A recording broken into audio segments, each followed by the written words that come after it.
પ્રભુ ઈસુના જીવંત અને પ્રેમાળ પવિત્ર નામમાં વાલા ભાઈઓ અને બહેનો, આપ સર્વને લોગોસ બાઇબલ સ્ટડી તરફથી હું પ્રેમી સલામ પાઠવું છું.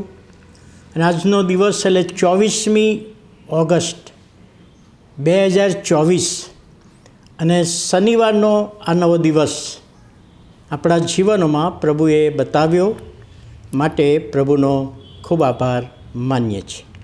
આજનું વચન એ તો નીતિવચન, તેનો 15મો અધ્યાય અને 20મી કલમ. નીતિવચન 15 અને 20, ત્યાં જે સુલેમાન જ્ઞાની પવિત્ર આત્માની દોરવણીમાં જે શબ્દો વાપર્યા છે, ડાહ્યો દીકરો પોતાના બાપને સુખી કરે છે, પણ મૂર્ખ દીકરો પોતાની માને તુચ્છ ગણે છે.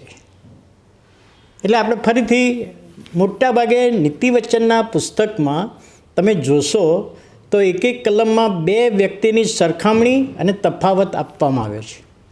અવારનવાર આપણે એવું જોયું છે. આ કલમમાં ડાહ્યો દીકરો અને મૂર્ખ દીકરો, તો બંને કોણ છે એ પહેલાં આપણે સમજવું પડે. ડાહ્યો દીકરો એટલે પ્રભુ ઈસુ ખ્રિસ્તે જે શિક્ષણ આપ્યું વાથીની સુવાર્તામાં 7મા અધ્યાયમાં, આખો સંદેશો પૂરો થઈ ગયો પછી પ્રભુ ઈસુએ કહ્યું કે મેં જે સંદેશો તમને આપ્યો, શિક્ષણ આપ્યું, તે કોઈ સાંભળે છે અને પાળે છે તો એને ડાહ્યા માણસની ઉપમા આપવામાં આવશે. કારણ કે પ્રભુનું વચન સાંભળ્યું એટલું જ નહીં, વાંચ્યું એટલું જ નહીં, પણ એને જીવનમાં ઉતાર્યું છે, પાળ્યું છે, માટે કહે છે ડાહ્યો માણસ. તો અહીં આગળ સુલેમાન જ્ઞાની કહે છે ડાહ્યો દીકરો. તો ડાહ્યો દીકરો શું કરે છે? પોતાના બાપને સુખી કરે છે, પોતાના બાપને આનંદ આપે છે, પોતાના બાપને પ્રસન્ન કરે છે. એવો બાપ એમ કહી શકે કે મારો દીકરો પ્રભુના વચનો પ્રમાણે ચાલે છે. બાપ કહી શકે કે મારો દીકરો પ્રભુ ઈસુને પોતાના જીવનમાં ઓળખે છે અને વચનો વાંચે છે એટલું જ નહીં, પણ મારો દીકરો વચન પ્રમાણે જીવન જીવે છે, આવી સાક્ષી આપી શકે. એટલે પહેલો મિનિંગ એ થાય કે પૃથ્વી પરનો બાપ અને પૃથ્વી પરનો દીકરો કે દીકરી. પણ એનો બીજો જે મિનિંગ છે એ આકાશમાંનો બાપ અને આપણે એના બાળકો.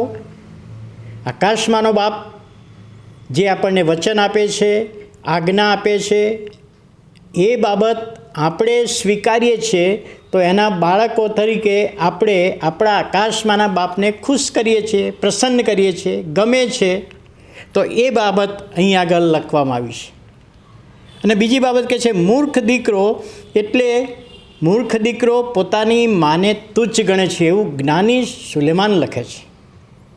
હવે મૂર્ખ કોણ છે એ પણ આપણે પહેલાં 7મા અધ્યાયમાં જોયું જ છે કે જે વ્યક્તિ પ્રભુના વચનો પ્રમાણે ચાલતો નથી, જીવનમાં ઉતારતો નથી, ખાલી વાંચી જ નાખે છે, તો એને કે છે મૂર્ખ કહેવામાં આવે છે. કે જેણે પોતાનું ઘર રેતી પર બાંધ્યું, ડાહ્યા માણસે ખડક પર બાંધ્યું, પણ નાશ થયો મૂર્ખ માણસના ઘરનો. તો અહીં આગળ એ બાબત છે કે મૂર્ખ વ્યક્તિ, મૂર્ખ દીકરો પોતાની માને એ તુચ્છ ગણે છે, પોતાના બાપને તુચ્છ ગણે ને માને તુચ્છ ગણે. એનો મિનિંગ એવો થાય. તો અહીં આગળ કહે છે કે પોતાના માનું માન રાખતો નથી, પોતાના માના કહ્યા પ્રમાણે ચાલતો નથી અને પોતાના માને તુચ્છ ગણે છે.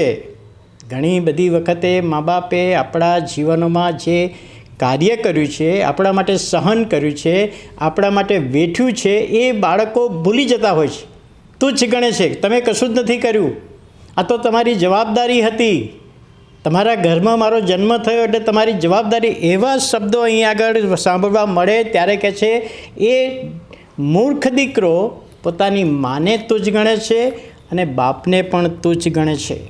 જો એનો આત્મિક અર્થ લઈએ તો મૂર્ખ એટલે જે પ્રભુ પર વિશ્વાસ કરતો નથી, પ્રભુની આધીનતામાં રહેતો નથી, પ્રભુના વચનો પાળતો નથી, એ વ્યક્તિ પ્રભુ ઈસુની દ્રષ્ટિમાં મૂર્ખ છે. તો એ બાપને, આકાશમાંના બાપને કદી ખુશી ના કરી શકે, આકાશમાંના બાપને કદી સંતોષ ના પમાડી શકે, કારણ કે પ્રભુમાં જીવન જીવતો જ નથી. અને એના માટે પ્રભુનું વચન કહે છે કે ડાહ્યો દીકરો પોતાના બાપને સુખી કરે છે.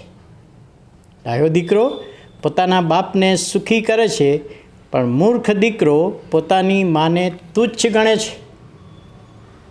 મને ખબર છે, બહુ વર્ષો પહેલાં એક માએ પોતાના દીકરાને આગળ કાલાવાલા કર્યા કે દીકરા, મેં તને 9 મહિના મારા ઉદરમાં રાખ્યો, તને જન્મ આપ્યો, તને મોટો કર્યો, મેં મારું દૂધ તને પીવડાવ્યું. ત્યારે દીકરો શું કહે છે? માં, તારા દૂધના પૈસા કેટલા થયા હું તને આપી દઉં, ચેક લખી નાખું. વાલા ભાઈઓ અને બહેનો, કદી માના દૂધના પૈસાનું વેલ્યુ ગણી શકાતી જ નથી. અને દીકરો ભૂલી ગયો, માને તુચ્છ ગણી, કારણ કે ડાહ્યો હતો નહીં, મૂર્ખ દીકરો હતો, પ્રભુના વચનો પ્રમાણે ચાલતો નહોતો. ત્યારે આજે આ વચન દ્વારા પ્રભુ આપણ સર્વને એનો આશીર્વાદ આપે. પ્રભુનું વચન, ડાહ્યો દીકરો પોતાના બાપને સુખી કરે છે, ખુશ કરે છે, પરંતુ મૂર્ખ દીકરો પોતાના માને તુચ્છ ગણે છે, દુઃખી કરે છે. આ વચન સમજવામાં આત્માની દોરવણી, સહાય અને સામર્થ્ય આપે. પ્રાર્થના કરીએ.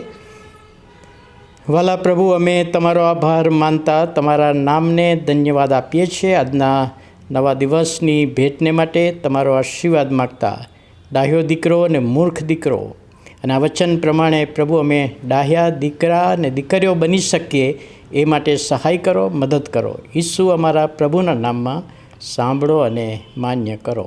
આમેન.